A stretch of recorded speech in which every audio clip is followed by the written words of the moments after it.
All right, one of the things I got at H&H are these new Addi Crasy Snake Lace double-pointed knitting needles. I got the 3.5mm because that was the only size they had. I'm going to do a quick little unboxing here.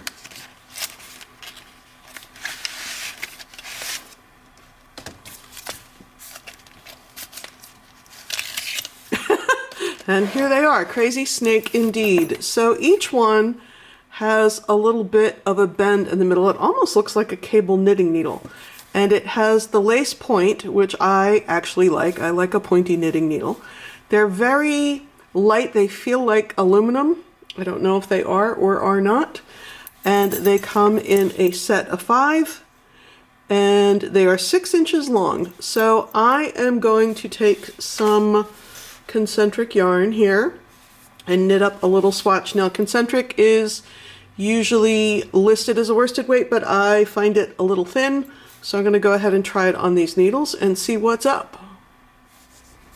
Now before I say anything else about these, I want you to remember that I bought them with my own money and this video is not sponsored. And the reason I'm pointing that out again is I really like these in a way that I did not expect to.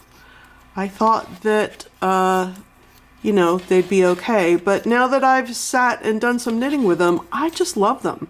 Now, I am a confident knitter on double-pointed needles. I knit all my socks on double-pointed needles. I learned to work on double-pointed needles a long time ago.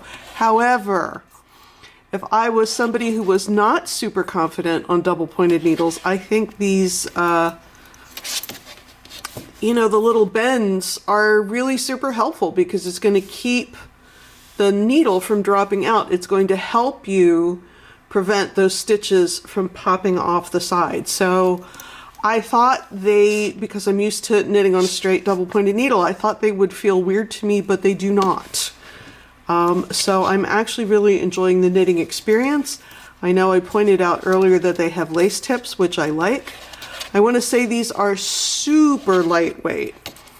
And while I was a little concerned about that, again, I'm just really grooving on these. I'm getting nice even stitches. I like the super pointy point. I like the grip. They don't feel weird. They're going right. My hand is finding a natural place to grip them that isn't strange. So 2 thumbs up from me, man. Surprisingly, again, I wouldn't have made a review if I thought I was going to hate them. It's not that I thought I was going to hate them, but I am finding the experience of knitting with them really super enjoyable. So let's see if I can find the pack one more time. So these are the Addi Crasy Snake Lace double-pointed knitting needles made in Germany. I think they are coming out in the fall of 2025, but keep your eyes out for them because they're really cool and they're really fun to knit with. And if you want to expand your horizons in knitting with double-pointed needles, this might absolutely be the way to go. Thanks so much for hanging out. We'll see you again here real soon. I'm Mary Beth Temple.